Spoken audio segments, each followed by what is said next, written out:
Unhealthy food at schools has contributed to the rise in childhood obesity levels. And when the TUSD decided to make changes to their menus, they brought in some important consultants. Reporter Leslie Lopez has the story. Most of us remember cafeteria food is not so good and not so healthy. The Torrance Unified School District has teamed up with students and food manufacturers to create a tasty and balanced menu. Our manufacturers work with us to lower the fat, lower the sodium content of the item, and add whole grains to the item. So even if you saw a chicken nugget on our menu, it's not the same chicken nugget that students would get at the fast food restaurants. Along with food manufacturers, the school district sat down with students to find out what they liked. And our menus for the elementary schools are based on the 25 top choices of the students. Then we look at the choices that the students make and we decide how can we make this a little bit healthier for them. Even foods like nachos and desserts that usually have a bad reputation are modified to fit the menu.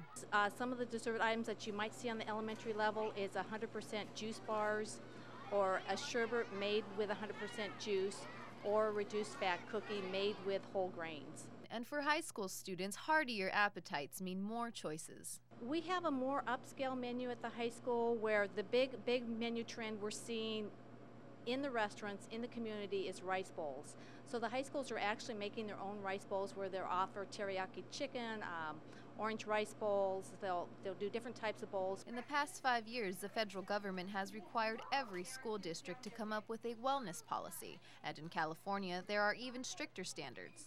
But one of the biggest changes you see is there's no more soda on campus, no more candy on campus. The vending machines that are operated on campus have all the healthy items in them. There's no longer regular fried potato chips, there's no longer French fries, we no longer fry anything on campus. And in order to make extra certain students eat what is offered, they get to participate in some taste testing. Even Rock had the pleasure of participating. Some are good and some aren't good. And those ones don't get approved. The ones that aren't good don't make it any further than my office.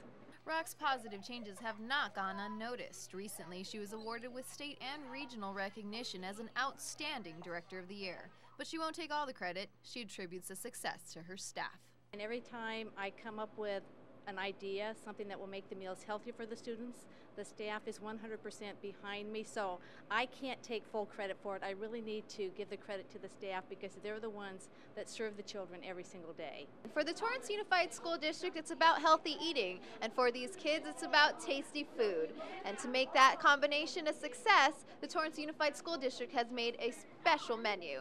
For CitiCABLE 3, I'm Leslie Lopez. For more information on school menus, go to TUSD.org.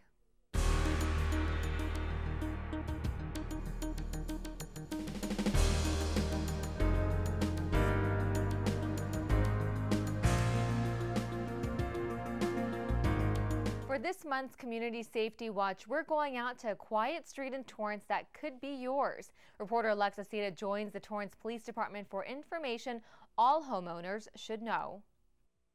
Well, it looks innocent enough. Somebody knocks on the front door of a home on this quiet residential street, but when they start to move to the back of the house, things can become quite serious. I'm talking about a home break-in. The bad news is they're on the rise here in LA County. The good news is there are simple things that residents and neighbors can do to help stop these kinds of crimes. And for that information, I am joined by Detective Mick Estrada of the Torrance Police Department. Thank you for joining us. Thanks for having me. Okay, so we have heard the news that there is this recent wave of home break-ins.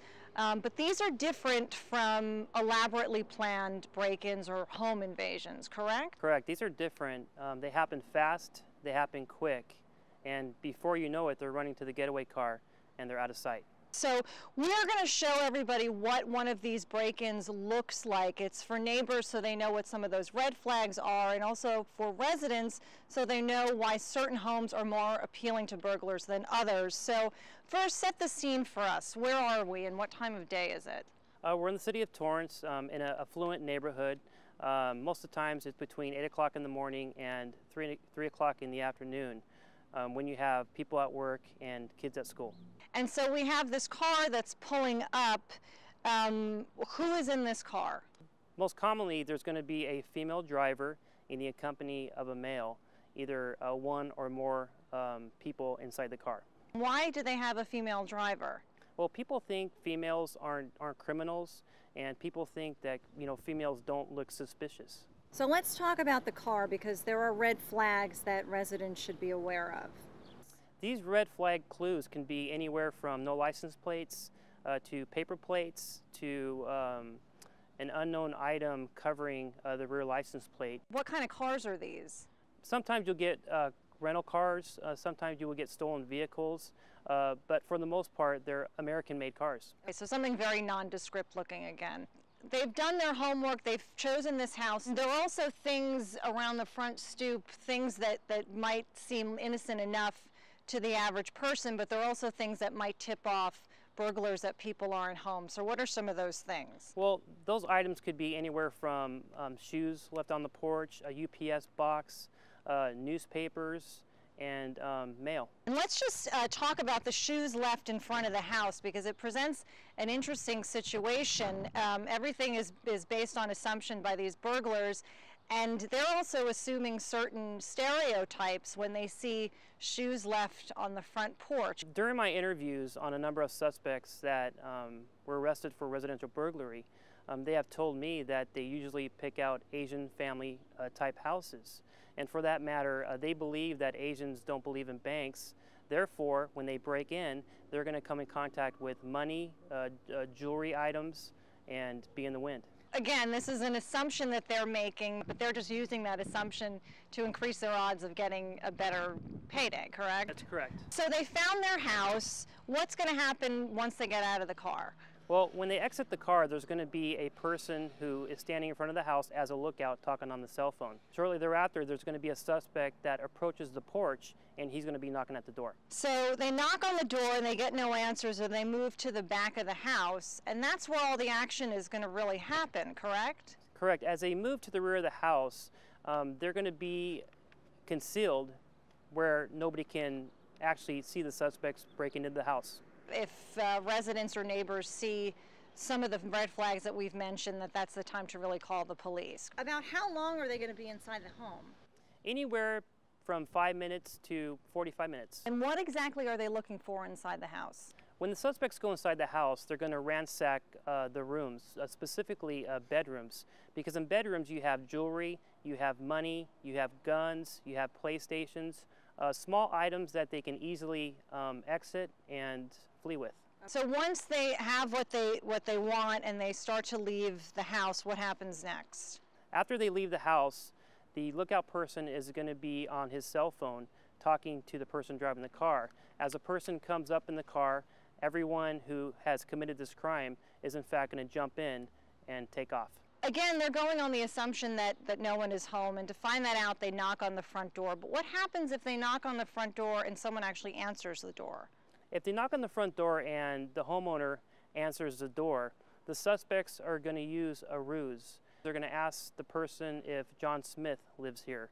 They're going to ask the person if he's interested in doing some home improvement work to their house. At that point, the resident should really call the police if they notice anything suspicious. Correct, and this is the chance to where the homeowners can actually get descriptive information, you know, getting the race, getting the gender, getting the clothing description, and the height and weight.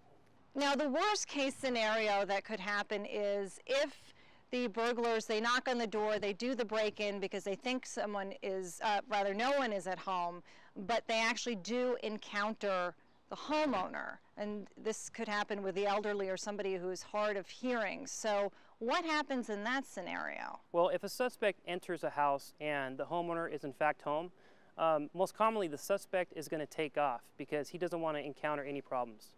And what should the resident do then if they actually do encounter the suspect? In that case, the resident should in fact run outside to a neighbor's house and immediately call 911. We should mention not to confront the suspect, to really just get out of the house. Yes. It's so important to know your neighbors and know the people that live on your block, know who belongs here and know who doesn't. So important information. Thank you very much for joining us, Detective Mick Estrada, for this edition of Community Safety Watch. We will be back next month with more safety information about the community. For now, I'm Alexis Sita. Back to you in the studio. Thanks, Alexa. And remember, if you have questions about safety, crime trends, or how the police department works, we can get you those answers. Send them to THIS WEEK@TorranceCA.Gov or call us at 310-618-5762. In addition to your question, please tell us your name and what area of Torrance you're from, and we'll try to have the police department answer it on the show. Well, coming up after the break, we'll have a preview of what's happening in local sports. Now, here's a look at the 5-day forecast.